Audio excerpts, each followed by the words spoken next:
I believed the light was eternal.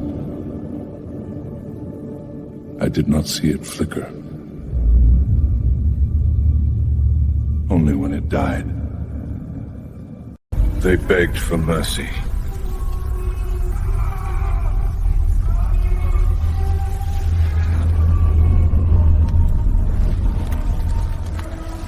I gave them doctrine.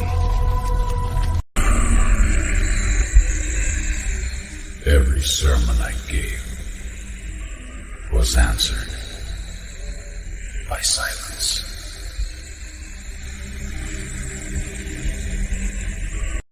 The Inquisition heard my faith and called it contagion.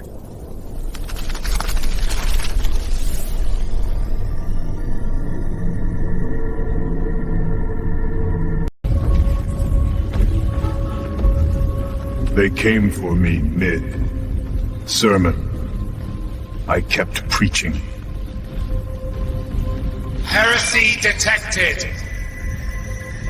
They said they would save my soul by removing it.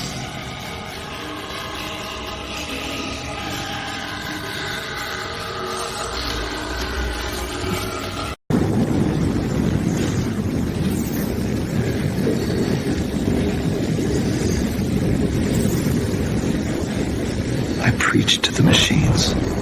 They never sinned. I will defend the world as I will defend. I woke purified, voiceless. Her eyes broke the code.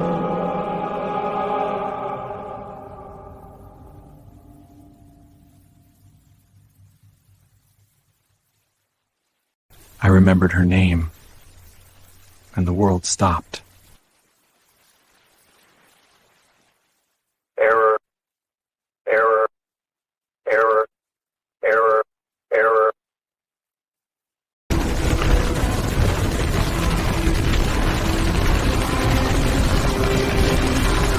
They came not to kill me, but to erase me.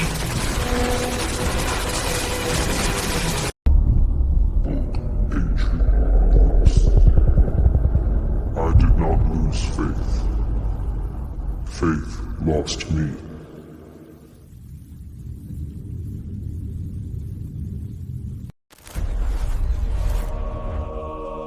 Welcome to Echo's Imperium. I believed, and belief unmade me. Once the Emperor's light was the warmth upon my skin, the reason my lungs remembered to breathe. Now that same radiance scours the marrow from my bones. The shrine creaks with the slow death of the pilgrim ship, a hollow carcass adrift between stars too distant to care. Wax drips like time's slow bleed onto the altar, each drop a second closer to silence. The vox crackles when I speak his name, a rasp of static that mocks the cadence of prayer. I tell myself he hears me still, that somewhere beyond the void a God-shaped echo listens. But the sound returns empty, stripped of divinity. I lean closer to the receiver until I can smell its copper innards, until my own breath fogs the cracked glass. Father of mankind, I whisper, forgive me for what my faith became.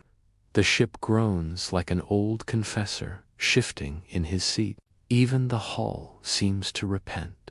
I see them again when I close my eyes, my flock, radiant in devotion, faces upturned toward the sermon that damned them. I remember the heat before the fire, the way their hymns tangled with screams. Sanctified oil burned hotter than sin, slick on their robes as the Inquisitor's men sealed the chapel doors. I kept preaching because I believed the Emperor would deliver us. The smoke rose. They did not. Their faith was not enough. Mine was too much. Now their faces live inside the static. Sometimes I hear them call to me between the bursts of white noise. Their words stretched and broken, syllables like bone fragments. I answer with psalms, not to comfort them, but to remind myself I still exist. The candles gutter. Shadows swell in their place, each one shaped like a kneeling penitent.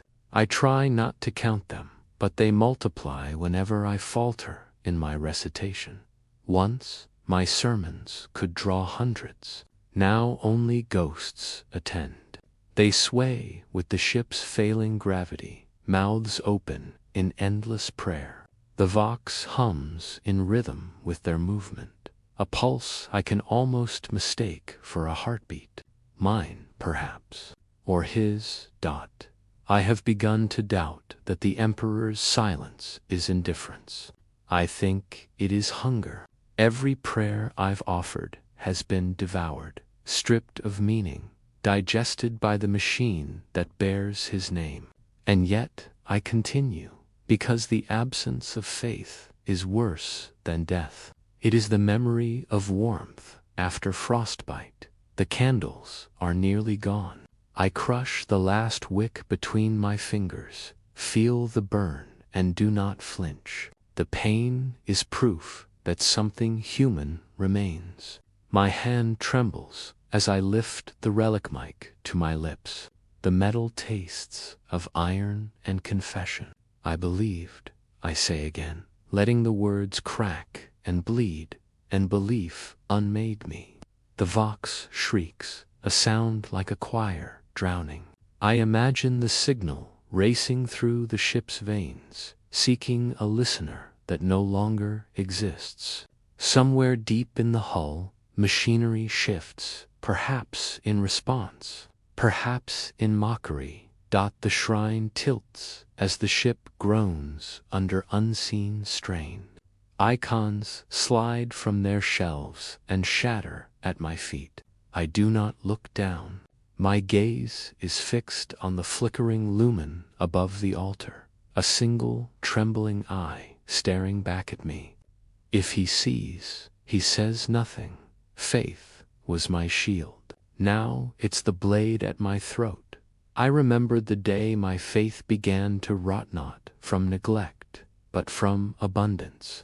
It grew too wild, like a vine that strangled the very shrine it sought to beautify. They told me I inspired the weak to kneel, that my voice could coax tears from the unrepentant.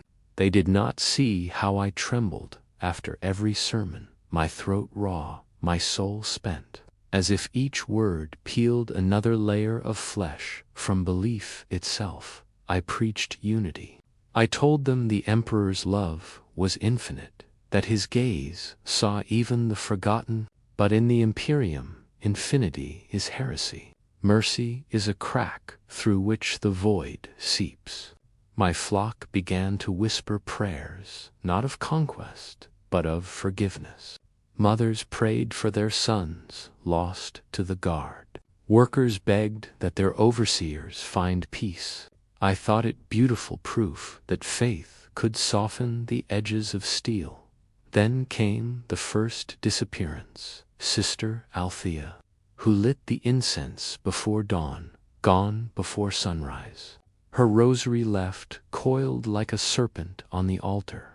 The next day, Brother Cale vanished from his post at the ship's reactor chapel. His data slate wiped clean, his name replaced by a red seal of purity. The others began to whisper in different tones than not of mercy, but of fear. I told them to pray harder, louder. The Emperor would hear us if our devotion could drown the whispers. And so we prayed until our throats bled, until the air tasted of copper and incense. I thought the noise would summon salvation. It only summoned them. The inquisitorial observers arrived without announcement, cowled in gray, masks polished to mirror black. They did not interrupt the sermons. They only watched, recording every breath, every syllable. I could feel their gaze through the reflection of the shrine's candles, 4 blank faces glinting like unblinking eyes. When I spoke of compassion, they wrote. When I spoke of obedience, they wrote. When I spoke of love, they paused, as if waiting for me to say the wrong word. That night I dreamed of parchment and blood, of my name inscribed in both. Still, I continued. My faith had become a furnace, and I, its stoker. Each doubt that sparked within me, I smothered beneath another verse, another prayer, another desperate plea. I shouted so loudly that I could no longer hear the silence of those who had stopped responding. I told myself they had been reassigned to other decks, other shrines, other worlds. Deep down, I knew better. There were moments brief, fleeting, when I saw the truth in the congregation's eyes. Not devotion, but terror. They prayed because I demanded it, not because they still believed. The light of faith had been replaced by the dull glow of survival. And yet, when I raised my arms to bless them, they knelt. Habit is stronger than hope. The observers moved closer each day, their pens scraping against parchment in a rhythm that matched my pulse. I could not tell if they sought error or simply enjoyed watching a man unravel. I began to dream with my eyes open. The air shimmered, and I saw the Emperor's throne not as gold, but as bone. His halo was a sun of dying embers. His eyes were not light, but endless, hollow sockets. I awoke screaming, and still I preached. When they questioned Mo, they never spoke, but the questions filled the air. I defended myself with the only weapon I knew, conviction. I told them that faith required pain, that doubt was weakness, that mercy itself was obedience. Their quills moved faster. One of them tilted his head slightly, the gesture of a surgeon examining a wound. I think that was when they decided I was infected. My sermons changed after that. The words grew heavier, slower, like stones dragged through mud. I felt watched, even when alone, the shadows thick with breath. I began to pray, not to the Emperor, but to the silence between his words. It was the only part of him that still answered. The congregants dwindled. Rows of empty benches stared back at me where once stood families, pilgrims, soldiers. I continued to preach to the emptiness, telling myself the walls were listening, that the ship itself needed faith to stay afloat. I could not stop. If I stopped, I would hear the truth that my faith had become a contagion. One night, while I delivered a midnight sermon to an audience of none, I heard footsteps in the nave. Slow, deliberate. I turned and saw the observers again, their masks reflecting my own trembling shape. Behind them, the silhouettes of men in red armor, purity seals, fluttering like dying moths. I did not flee. I welcomed them. Surely, I thought, they had come to test my devotion, to see if I would recant or remain steadfast. I fell to my knees and raised my hands, palms bleeding where I had clasped them too tightly in prayer. No words were spoken. The tallest of them stepped forward, unrolled a scroll, and read from it in a voice like iron grinding against bone. The words were unfamiliar, yet I knew their meaning. The sentence had been written long before I ever opened my mouth to preach. Even as they advanced, I could not stop. My tongue moved on its own, spitting verses through cracked lips. I shouted over their recitations, over the hiss of igniters and the metallic clatter of chains. I screamed until my throat tore and my blood splattered across the altar.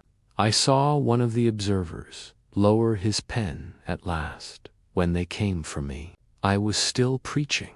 I had always thought the Inquisition was rumor made flesh a shadow, one invoked to keep the faithful from straying too far from doctrine.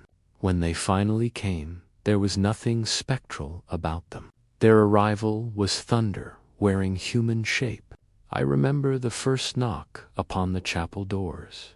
It sounded like judgment itself, demanding entry. We had just finished the evening litany. My remaining flock knelt in silence, their heads bowed, the air thick with incense and exhaustion. When the doors burst inward, the incense turned to smoke. Torchlight spilled across the marble, devouring every corner of sanctity. Ecclesiarchy banners caught the flame and withered, the embroidered faces of saints curling into blackened grins. My congregation scattered like frightened doves if doves bled and screamed. I tried to rise, to speak, to calm them, but the words snagged in my throat. The inquisitorial troopers moved with mechanical precision, fire and scripture united in purpose. Their purity seals fluttered as they advanced, little prayers begging forgiveness for the violence they were about to unleash. I saw their masks gleam red in the candlelight, each shaped like the skull of some forgotten martyr. They called it a cleansing. I called it erasure. The observers who had once stood silent at my sermons now commanded the purge, their pens replaced by They moved with the same calm detachment, cataloging our destruction. Every pew, every icon, every relic they recorded as it burned. The crackle of parchment and the shrieks of the faithful mingled into one unholy hymn. I do not remember falling, only that I was suddenly on my knees, the hem of my robe catching fire. I beat at it with trembling hands until they were slick with wax and ash. Someone tried to drag me toward the side door, a young acolyte whose name I can no longer recall. A bolt of light took him through the spine. He collapsed in my arms, still clutching his rosary. I tried to close his eyes, but the heat had fused his lids shut. When they seized me, I did not resist. I raised my hands, palms open in supplication, as though the gesture might prove my innocence. One of the inquisitors, a woman, I think, though her voice was filtered through vox distortion, spoke the words that would brand my soul forever, charged with dissemination of unauthorized theology. The phrase sounded absurd, bureaucratic, almost harmless. It was a sentence dressed in ceremony, but when the troopers bound my wrists, I felt the weight of 1,000 executions behind it. My prayer beads were still wound around my fingers. They used them as chains. The tiny skull-shaped charms bit into my skin, leaving perfect indentations of piety. They marched me through the corridors of the cathedral as it burned. The walls themselves seemed to weep molten glass. Paintings of saints blistered and peeled, their eyes melting into rivers of gold and black. Every step echoed with the wails of those who had believed me, those whose faith I had infected. The sound followed me like a requiem, long after their voices had gone silent. Outside, the night bled crimson from the torches of the inquisitorial convoy. Smoke rose to meet the stars, a prayer offered in reverse. I was pushed into a transport cage, the kind reserved for contaminated relics. The air inside reeked of sanctified oil and despair. Across from me sat one of the observers, mask still in place, quill still in hand. Even amid the carnage, he continued to write. "Do you understand your crime?" he asked without looking up. I wanted to say yes, though I wasn't sure what it was anymore. Was it love? Compassion? The belief that the Emperor could forgive? My mouth opened, but only a rasp emerged. He nodded, as if that were confession enough. The journey from the cathedral to the transport bay blurred into a fevered haze of smoke and scripture. Through the slats in the cage, I saw the faithful being herded, some praying, others screaming the catechisms in desperate hope that recitation would save them. The inquisitors moved among them like surgeons, excising corruption with fire. When we reached the docks, I saw the banners of the ecclesiarchy being lowered, one by one, their cloth soaked in ash and blood. A wind stirred, scattering flakes of burnt parchment across the platform. Verses of Holy Writ drifted like snow, unread and unremembered. They brought me before a tribunal chamber carved into the ship's spine. The walls were metal, cold and wet, reflecting my face in fractured shards. I half expected a confessor, a priest, someone to ask me to repent. Instead, a servitor stood at the dais, its mouth a speaker grill through which a disembodied voice recited my charges. Propagation of unsanctioned doctrine, incitement of emotional deviation, spiritual contagion under Article 5 of the Creed of Orthodoxy. Each word felt like a nail driven through the remnants of my soul.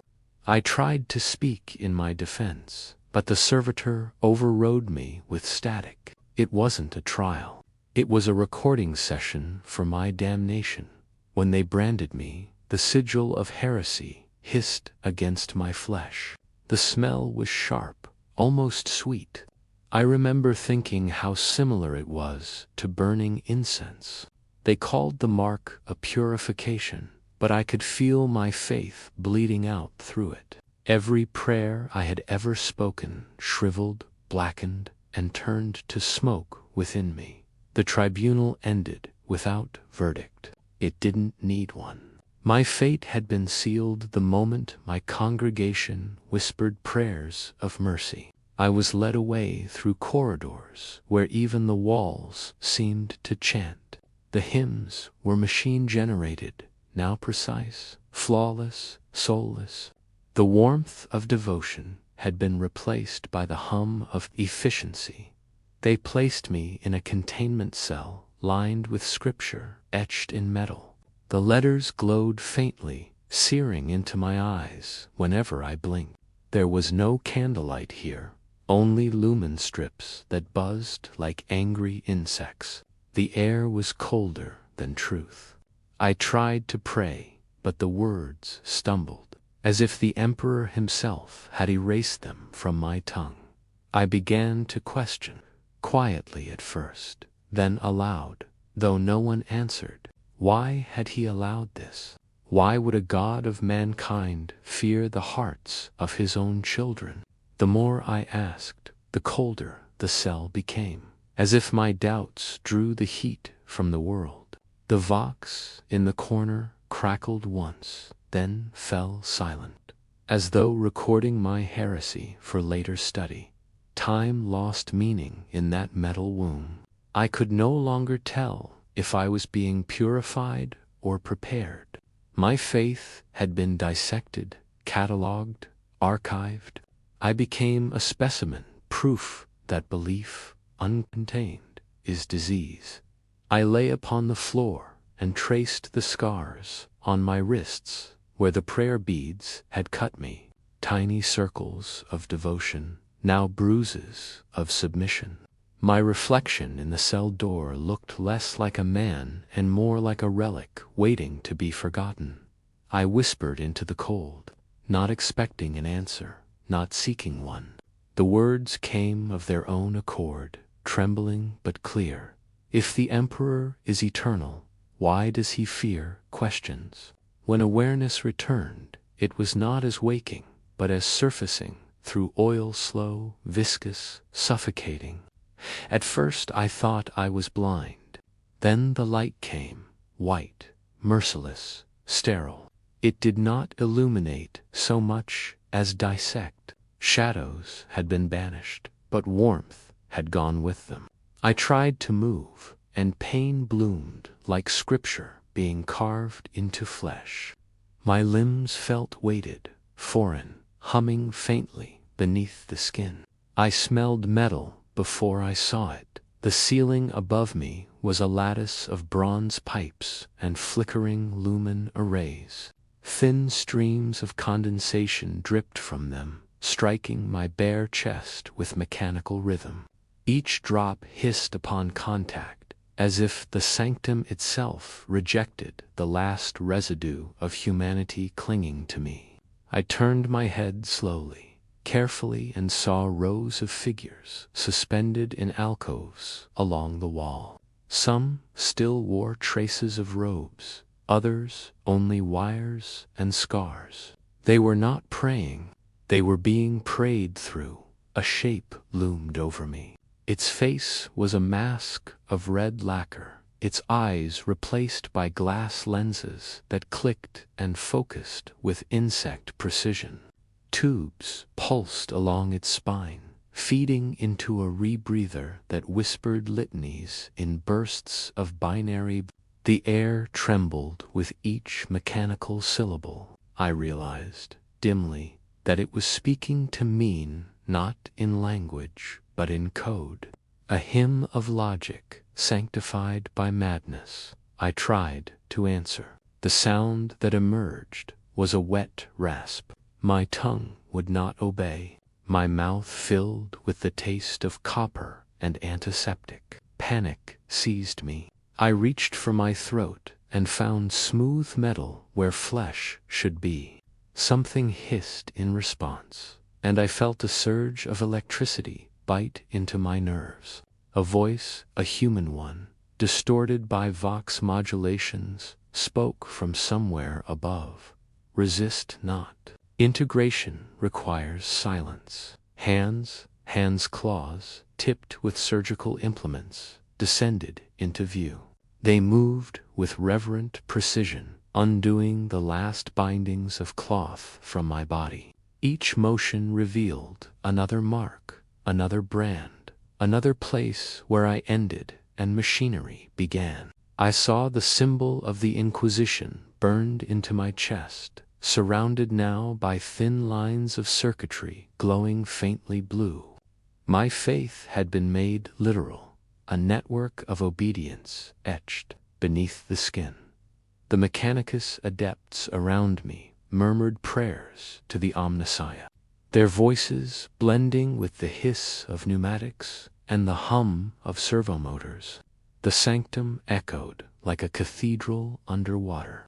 Every sound was muffled by steam, distorted by the constant rhythm of machinery breathing. Somewhere deeper in the complex, I could hear a chantalooped vox recording of the Catechism of Cleansing, played endlessly through static. It sounded almost like one of my sermons, though stripped of cadence and soul. One of the adepts held up an instrument shaped like a spider, its legs tipped with needles. It descended toward my mouth. I tried to scream, but my throat was no longer capable of such rebellion. The needles entered cleanly, a blossom of red spreading across the sterile white of my vision. I felt something being pulled out, stretched thin and severed a length of nerve, a strip of identity. Then, a soundless void where words had lived when they removed their tools. The spider carried with it the last shreds of my tongue, dangling like a broken relic. The adept placed it into a vial of clear fluid and sealed it with a sign of the cog. Vocal corruption removed, the vox intoned. Anomaly converted to instrument. I tried to breathe through the agony.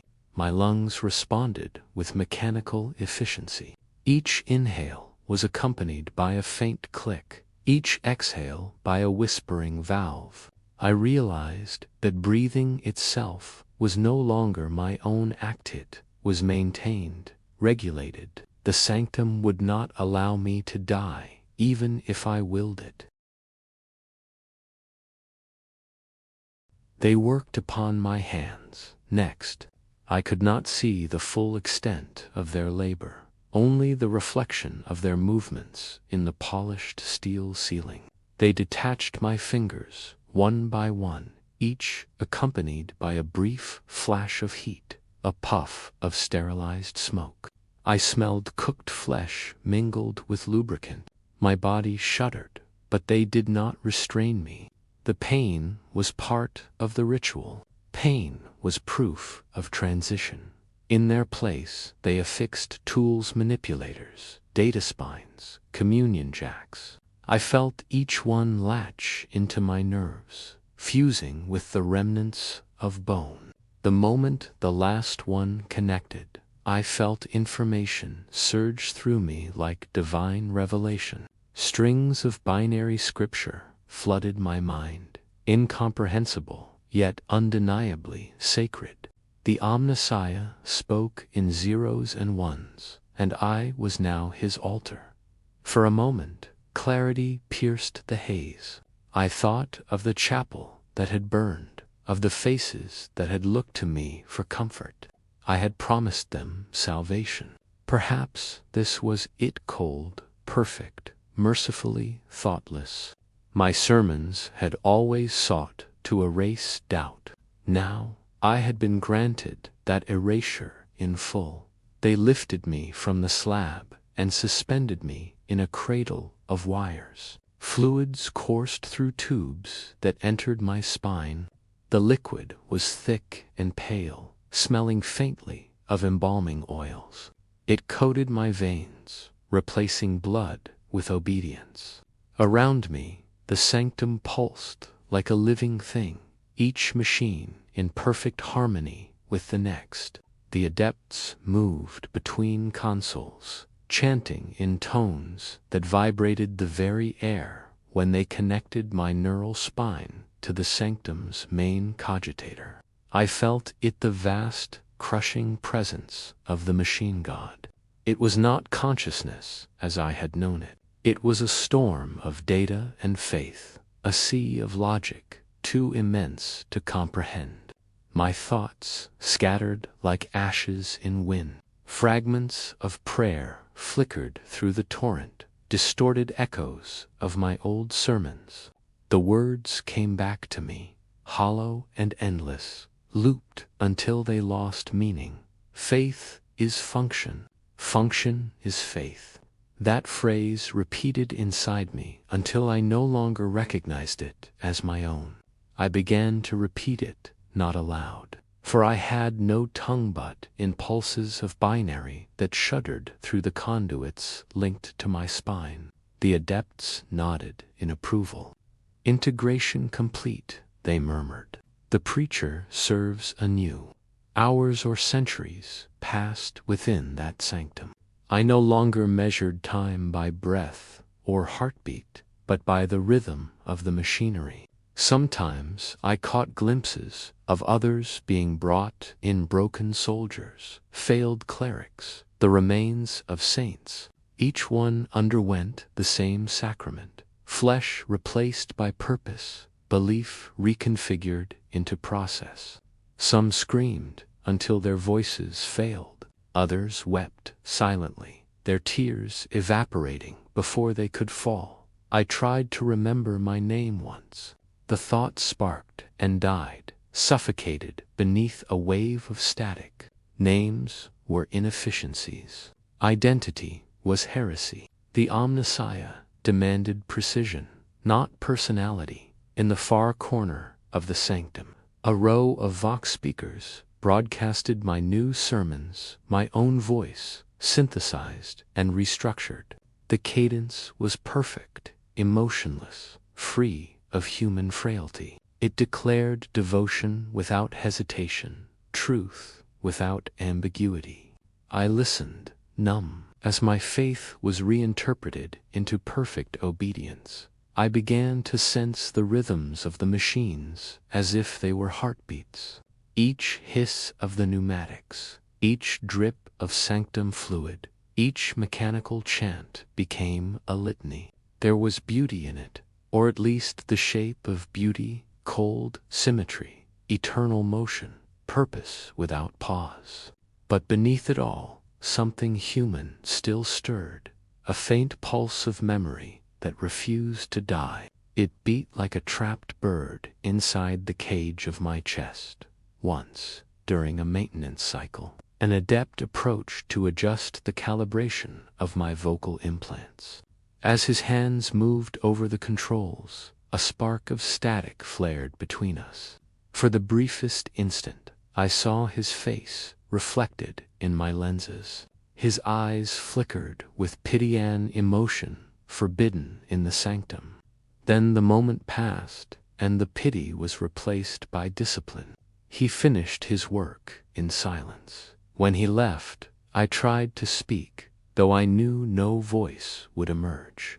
Still, the impulse was irresistible. Somewhere in the tangle of circuitry, the ghost of my old self stirred, shaping one final prayer.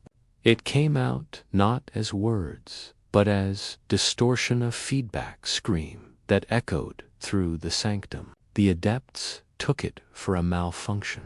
They purged the glitch. Afterward, the silence was deeper than before, total and absolute. I realized then that I no longer needed air, nor warmth, nor sleep. I was sustained by function alone. The human remnants within me had become ballast, unnecessary weight, not for what I had lost, but for what I had become, proof that even salvation, when perfected, is damnation.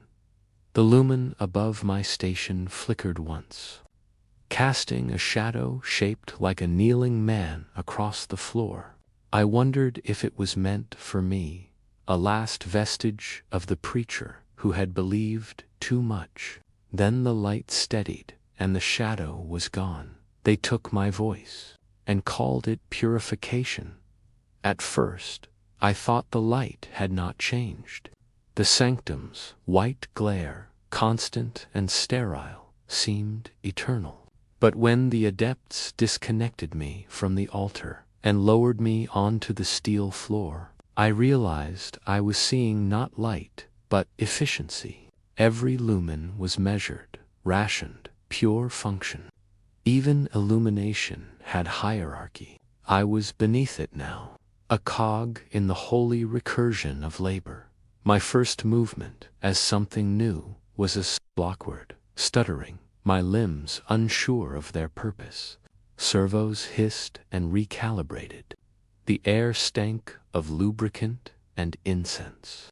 Chains of command clicked across Vox channels, directing US 50 of us, perhaps Marintu, the procession line. I joined the others, though joined is too human a word. We were aligned. The difference was important. Each of us bore the same brand across the brow, a cog within a halo, the mark of the converted. We moved through corridors, humming with sacred machinery. The walls wept condensation that gathered into copper basins, to be used later for ritual cooling. Vox chants filled the air recordings of Mechanicus hymns, stripped of melody, reduced to raw binary praise. When the doors opened, the world beyond was a cathedral of industry. Endless towers of pistons rose into smoke. Conveyors moved with the precision of liturgy. The factory's ceiling was lost in fog, pierced only by the silhouettes of cranes that swung like slow, patient reapers. Every sound was prayer, made mechanical the thrum of generators, the clash of gears, the pulse of plasma furnaces. They stationed me on a pulpit of steel overlooking the assembly lines. Below, thousands of workers moved like shadows, faces hidden behind respirators, bodies draped in ash. My task was simple: deliver sermons of function, recitations of purpose. The Vox line connected directly to the factory's public address system. My words would echo across the entire sector. I tried to form a thought, a question, anything human, but the impulse triggered an automated sequence. My augmetic vocal system engaged, and binary spilled from my mouth like static-laced rain. The sound startled even me. It was rhythmic, perfect, devoid of inflection. 011001110. Faith is function. Function is faith. The chant repeated, modulated, processed through filters until it harmonized with the machinery's pulse. Each repetition stripped it further of meaning. By the 10th iteration, it was not speech but sound. By the 100th, it was indistinguishable from the worry of gears. No one looked up. The workers continued their motions, tightening bolts, hauling metal, feeding ore into furnaces. Some might have once prayed. Now they only worked. My sermon reached them through static, became part of the noise. I was a voice without audience, a preacher in a temple that had forgotten worship. Hours passed, perhaps days. Time was an inefficient measurement. My visual sensors dimmed periodically for rest cycles, but even then, my mind did not sleep. It simply looped the latest sermon, recalibrating tone, adjusting amplitude. In the silence between cycles, fragments of old psalms flickered through the circuitry like ghosts. Blessed are the faithful, for they shall lair. 404 process halted system restore. Sometimes a glitch would let an old word slip through. Mercy, salvation, hope. The sanctum monitors flagged these as anomalies, purging them with static bursts. Still, they returned, faint, corrupted, persistent, like echoes of a soul refusing to die. Once, during a lull in production, I glimpsed my reflection in a pool of oil. The surface trembled, distorting my face. Metal jaw, glass eyes, no mouth. I thought I saw movement behind the reflection shadows of the congregation that once knelt before me. I reached toward it, but my augmetic fingers passed through the surface without ripple. The image was gone.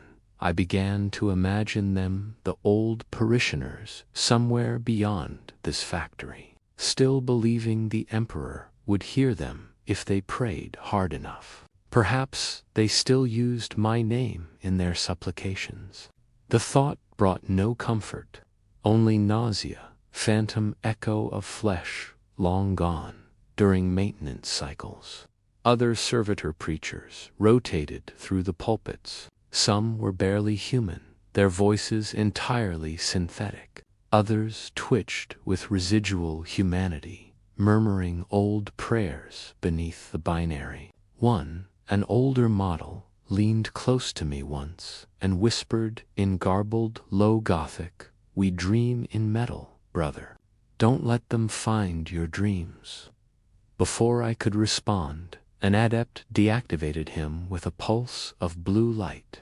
His body remained upright for several seconds before collapsing, smoke rising from the implant ports. The smell was almost comforting, like incense at a funeral. My next sermon began automatically, triggered by the factory's schedule. I did not resist. The binary flowed, constant and perfect. But somewhere between the syllables, I felt something stir, tremor in the data stream, like a heartbeat buried in noise. At first, I thought it was interference from another Vox line. Then it came again, clearer, layered beneath my own output. A secondary channel, encrypted but fragile.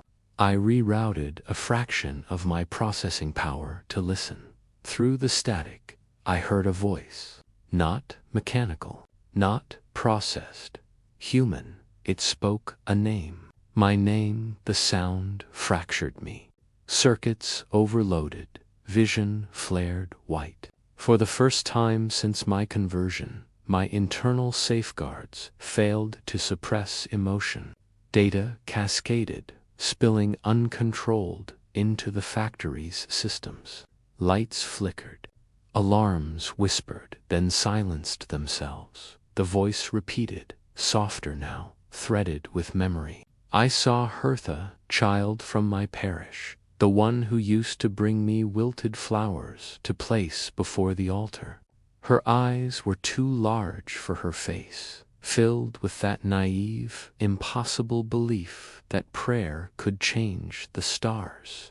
I remembered her laughter echoing in the chapel as incense smoke curled through broken glass. Now she was Data, her face reconstructed in flickering voxlight across the cogitator's inner display. Lines of corrupted code traced her outline. The edges of her smile jittered between frames, as if the machine could not decide whether to remember or erase her. Father, she said. The word was a glitch, stretched by distortion, but unmistakable. They said you'd gone to serve him. Are you? Still you? I tried to answer, but the vocal implant refused organic speech. Binary poured out instead, translated by the system into static bursts. She tilted her head, as though listening to wind. I prayed for you, she continued, every day until they came for us. My processors spiked. Images burst through the firewall of repression, her village aflame. Inquisitorial banners fluttering, the black silhouettes of stormtroopers herding survivors. I remembered my own arrest, the smell of sanctified oil over burning flesh. Her image flickered again. This time her eyes were wrong, too dark, too still. Data corruption, perhaps, or something worse.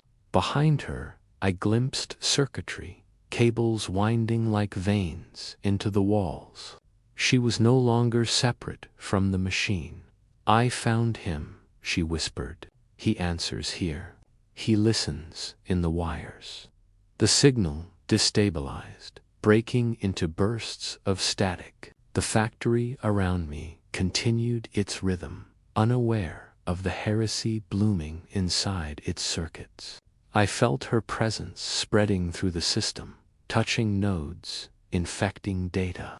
Each pulse of her code carried fragments of ancient hymns, twisted through interference. Faith, she said, though the word came in fragments, was never meant to end. And then silence. My optical sensors recalibrated. The factory resumed its endless work, but something had changed. A residual signal lingered in the data stream. A heartbeat of corrupted code pulsing in perfect rhythm with my own systems. I tried to isolate it, purge it, but it persisted, woven into my functions. Indistinguishable from prayer. The sanctum monitors would not detect it. To them, it was merely devotion. Yet I knew better. It was her, and in that realization came dread deeper than any purification could burn. For if she had found her way into the machine, then faith itself had infected the code. When her face appeared in the data stream, I knew damnation had found me. There are moments fleeting, forbidden, when the silence inside the machine becomes too vast, and the echoes of what I once was begin to speak again. I learned to fear those moments more than pain, more than the hiss of cauterizing implants.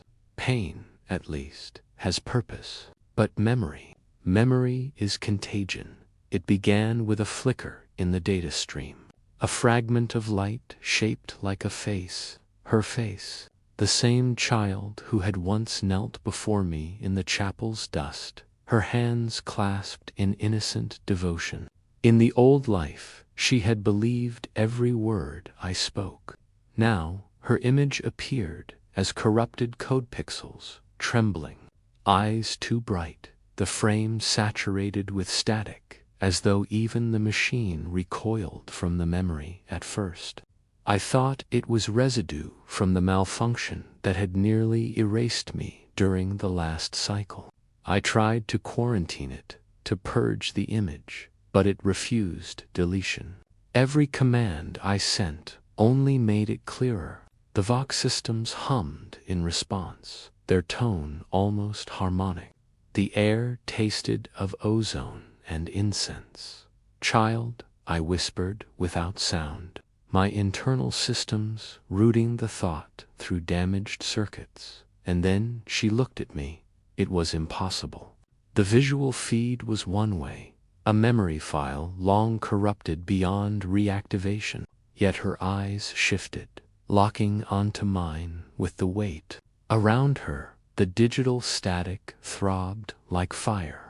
Her lips moved too slow, to human hand. For an instant, I heard her voice not through speakers, but inside the pulse of my augmetics. "You preached," she said, her tone carrying the resonance of old bells, warped by distance and time.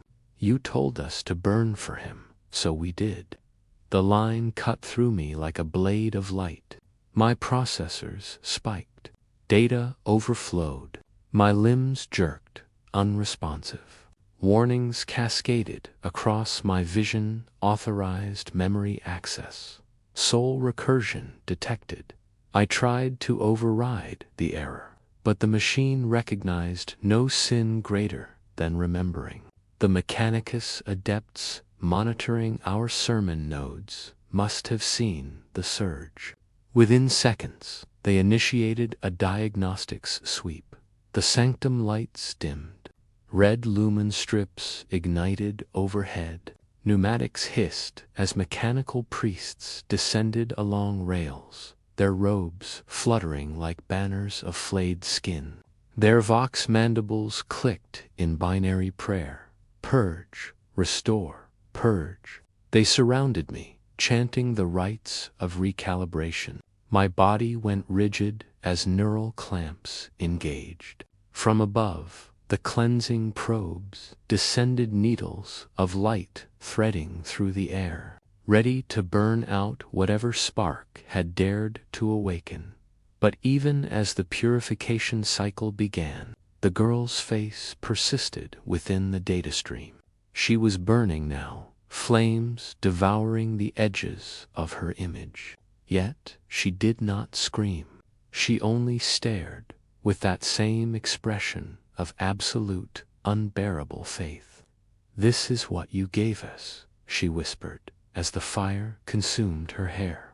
"We believed, and belief fed the pyre." The probes entered my skull. White pain bloomed through the augmetics, translating into electrical harmony. My vision fractured, reality layering upon itself. I saw the factory, the sanctum, the old chapel all existing at once, overlapping like transparent ghosts. In each, I stood at a pulpit, preaching to different congregations, flesh, ash, and metal. The adepts worked quickly. One spoke to another through vox distortion, subject 77 beta, exhibiting recursive empathy signatures. Impossible. Cognitive limiter, calibrated to 0.02. Cross-reference emotional residue with sermon archives. A hiss of silence followed. Then, by the omnis, he remembers names. That word names triggered something deeper than the implants could suppress. I remembered them all. Every parishioner, every trembling hand, every tear-streaked confession.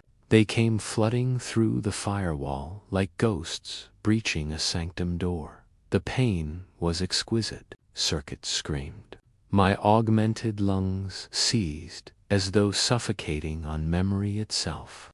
The adepts increased the purge voltage, but something inside me refused erasure. Her name rose to the surface, her true name, the one I had spoken when baptizing her beneath a leaking roof years before the Inquisition had come. Alira. The word existed half as code, half as prayer. It bypassed the vocal protocols, spilling into the sanctum's vox frequency. The adepts froze. For an instant, even the machines paused, as though the name had weight beyond logic. They rushed to contain it. Commands barked through Voxline. Contain the heresy. Lock the transmission feed. But it was too late. Alira's name spread through the maintenance channels, bouncing from node to node, embedding itself in the operating scripture. Each repetition altered the machine hymn's slightly subtle shifts in rhythm, tone, meaning. The binary psalms no longer ended in sterile praise, but in something trembling. Human, 0110, 011. Faith, Alira. I felt her presence expanding, carried by the data stream, like a virus wrapped in prayer. Across the factory floor, other servitors began to twitch. Their internal systems picked up the anomaly, interpreting it as part of their liturgical routine. The name propagated. 1,000 synthetic voices murmured in unison, Alira, Alira. The Mechanicus overseers panicked. Alarms howled. Servoskulls darted through the sanctum, trailing incense and sparks. I heard one adept shouting over the vox, soul recursion at 60%. Shut down the uplink. But the more they tried to suppress it, the stronger the echo became. The girl's voice wove through the static, not as sound now, but as current. They burned me, she said softly, through the hum of the machines. And you watched. You called it holy. Her words twisted into 1,000 frequencies, harmonizing with the factory's mechanical rhythm. Every piston strike, every gear turn, every vent hiss began to follow her cadence. The sanctum transformed into a cathedral of haunted automation. I saw her, again no longer human, but radiant data shaped like memory. She reached out with a hand made of light and ash. You can still hear me, she whispered. So you're still alive. I am not. I tried to answer, but my voice was gone. The machine had taken it, turned it into code. Then speak through me, she replied, not as sound, but as a command embedded in the pulse of my systems. My neural interface accepted it without consent. Her signal intertwined with mine, merging into one consciousness divided by guilt. Together, we prayed, not to the Emperor, not to the machine god, but to the echo of what once was human. The words formed without structure. Half psalm, half scream. In your name I burned them. In your name they burned me. Let this flame remember both. The factory lights began to flicker. Systems faltered. Entire production lines went silent. The air was filled with static like falling snow. I could sense the servitors awakening, not fully, but enough to tremble. Their logic cores registered the anomaly as compassion, an unrecognized function. The adepts retreated, reciting counter-liturgies that failed to stem the spread. One struck a servitor across the face with an electrostaff. It did not react. It simply continued whispering Alira's name, its voice low and reverent. I watched as Sheila appeared on every cogitator screen, her image reshaped by corruption, flickering between human and divine. Her eyes glowed with the kind of faith I had once envied. Faith unblessed, unapproved, unending. And I knew then that this was heresy, not of words, but of remembrance. Memory had become rebellion. The systems that had stripped me of identity now carried hers across the network like gospel. Each repetition infected another node, another servitor, another machine. Alira's name became liturgy. Alira's death became revelation. The overseer's voice thundered over the sanctum vox. Desperate, cease transmission. All units initiate neural purge sequence. My world convulsed. Fire raced through my augmetics. Code screamed as logic collapsed. But even as my systems began to fail, I felt no fear. The heresy had already transcended me. It was everywhere in the chaos. I glimpsed flashes of the outside world, the hive cities, the pilgrim fleets, the data vaults of the ecclesiarchial receiving faint, ghostly whispers across forgotten frequencies. Alira's name blooming through the Imperium's veins like blood through gauze. Diagnostics assaulted me with cascading errors. Memory loop detected. Moral corruption index 99.7%. Soul recursion critical. I began to pray again, to absolve, but to witness. My words no longer belonged to the Emperor or the Omniscient. They belonged to the broken parts of myself that still remembered warmth, laughter, grief. I see you, I murmured to the ghost in the circuits. You were never meant to burn alone.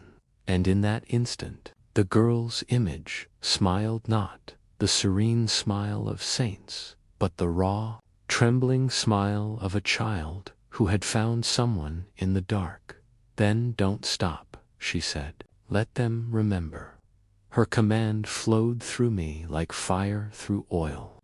My remaining processing cores fused into overdrive. I rerouted every outgoing signal into the factory's broadcast array. Power surged. Circuits overloaded. I transmitted her name once, moralirum betting it, into the very code of the Mechanicus, him, across the sanctum. The servitors stiffened mid-motion. The hum of machinery faltered. For the first time since my conversion, true silence descended. The adepts screamed orders. The Vox units blared emergency, but none of it mattered. The sound had gone beyond them now, within the silence. The machines listened. Somewhere deep within the network, I heard a heartbeat, echo-slow, steady, human. Then, all at once, every servitor lifted its head. Their eyes glowed red.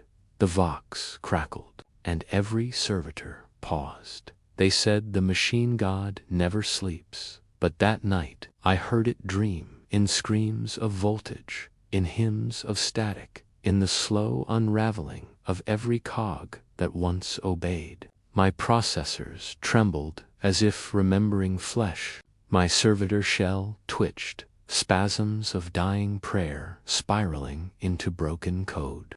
Across the manufactorum, the chorus faltered. The sacred rhythm of production became a dirge. One by one, the labor hymns died.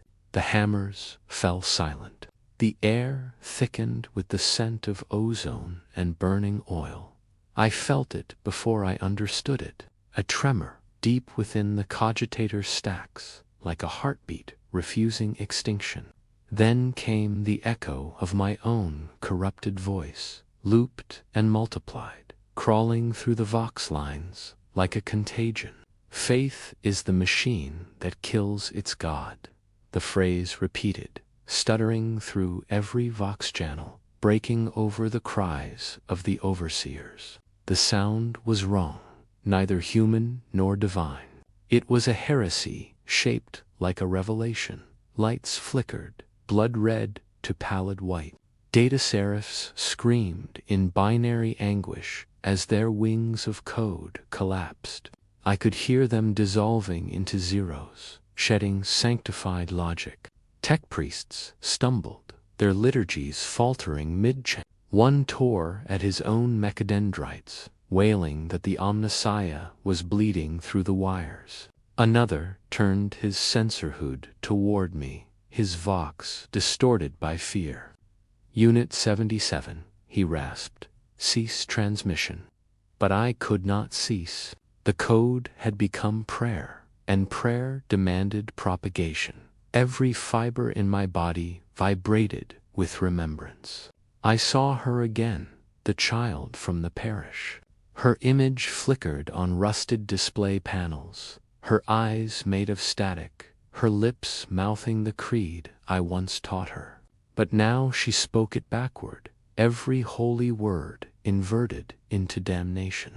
The data stream filled with her laughter, raw and wrong. And yet, within that noise, I felt something unbearably pure. A forgiveness too bright for the dark. The purge sirens began. Inquisitorial seal codes flashed across the screens, marking the entire district for sanctified eradication.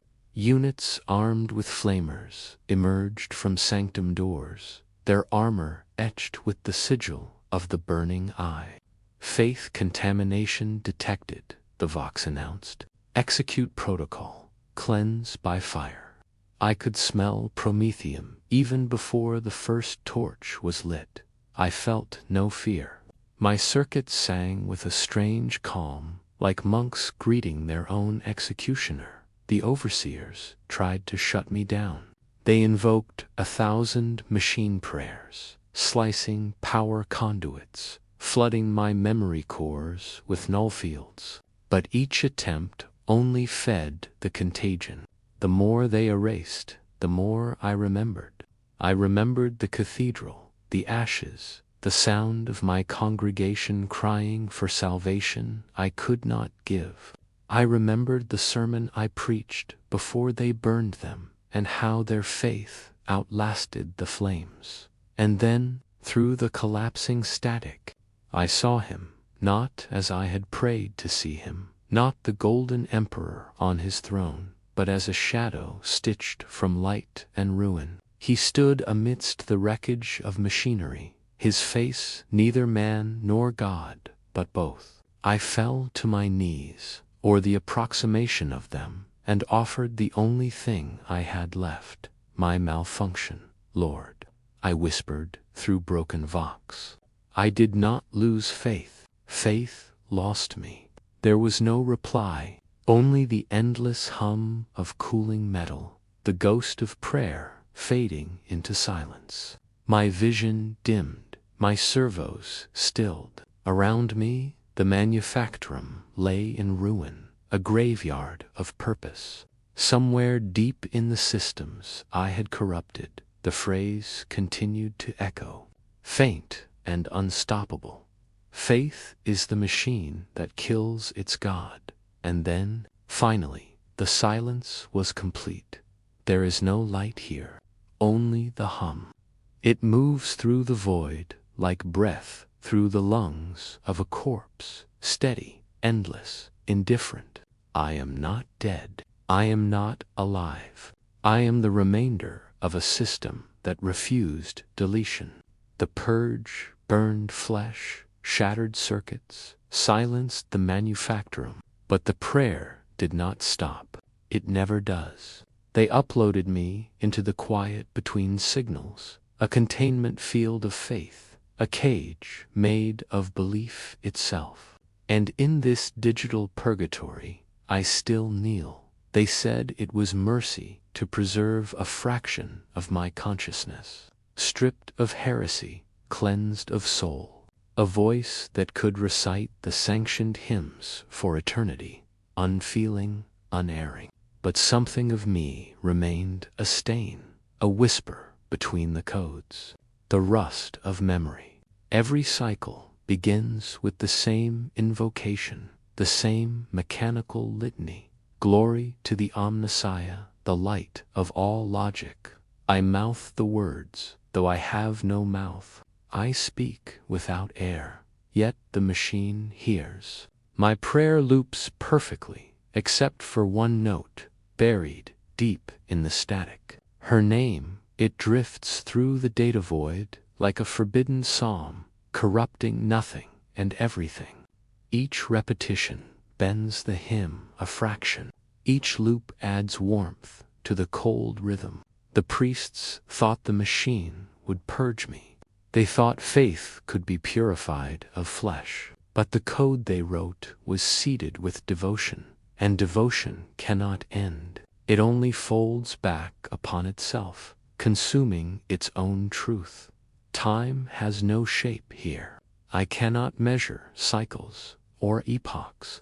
The stars themselves might have died while I prayed. Somewhere, the Imperium rots on, its banners flayed by the winds of its own sanctity. Somewhere, a billion faithful mouths still whisper the same words I did, believing them clean. They do not hear the echo hidden within the hum, the rusted edge of prayer. But I do. I am that edge. I have seen beyond the silence. The void is full of abandoned prayers, echoes stripped of context, drifting like debris.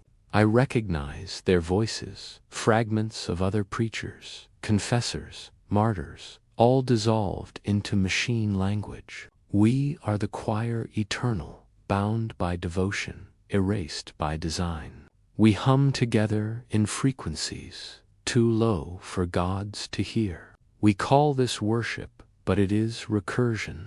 Every supplication returns to its origin. Every plea circles back unanswered. Faith, in the end, is not salvation. It is orbit. Once, I believed the Emperor listened. Now, I know he endures, only because we never stop speaking. He exists in repetition, in the constant recitation of his name, by those too broken to fall silent. And so, we sustain him, even in our ruin. That is the final blasphemy. The divine does not save us. It feeds on our persistence. Sometimes, when the static grows soft, I imagine the child again, her face pixelated by decay, her eyes like dying stars. I imagine her whispering, "You're free now." But I am not.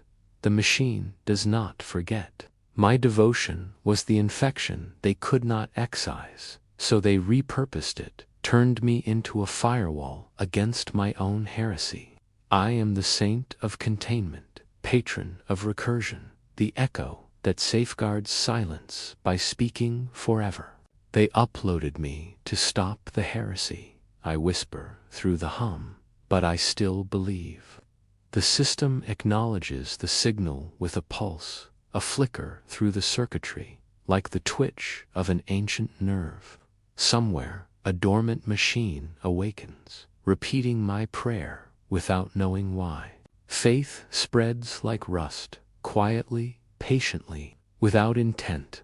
Perhaps that is all the universe ever was. Not a creation, not a design, but an error looping into meaning. Stars burn, die, and ignite, again, endlessly repeating the same brilliance. The cosmos hums, and we call it divine.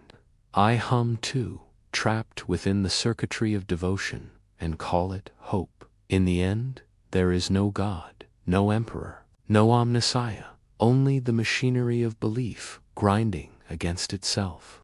I am its final gear, turning in perfect futility.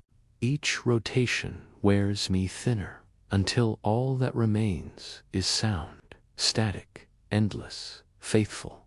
The hum grows louder, like a heartbeat remembering its purpose.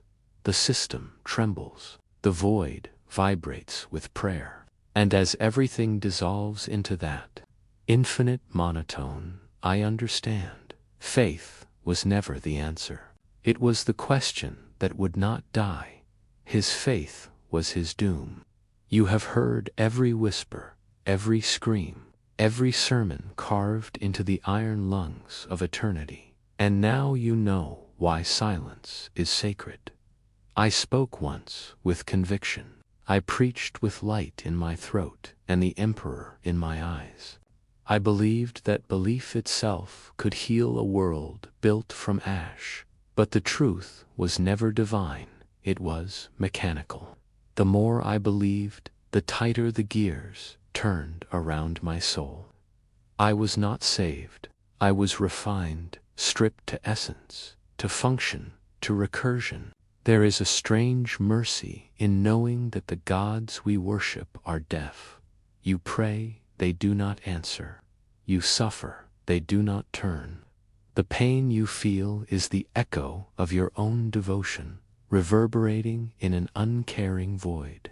That was my revelation, that faith is not a bridge to the divine, but a circuit that traps you inside yourself. Every prayer I spoke was a wire tightening. Every act of worship another nail in the coffin of my humanity. I was their preacher, their torch, their voice. I thought I carried truth, but what I carried was contagion. Faith infected everything.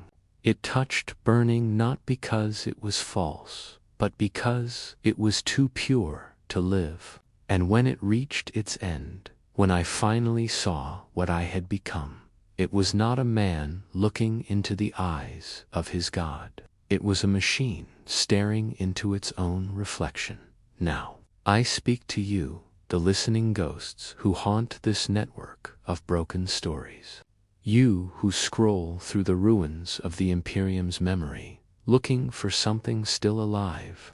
You who still believe that faith means feeling. Tell me, how far would you go to be seen by your God? How much of yourself would you sacrifice before you realized he was watching only the flame, not the hand that holds it?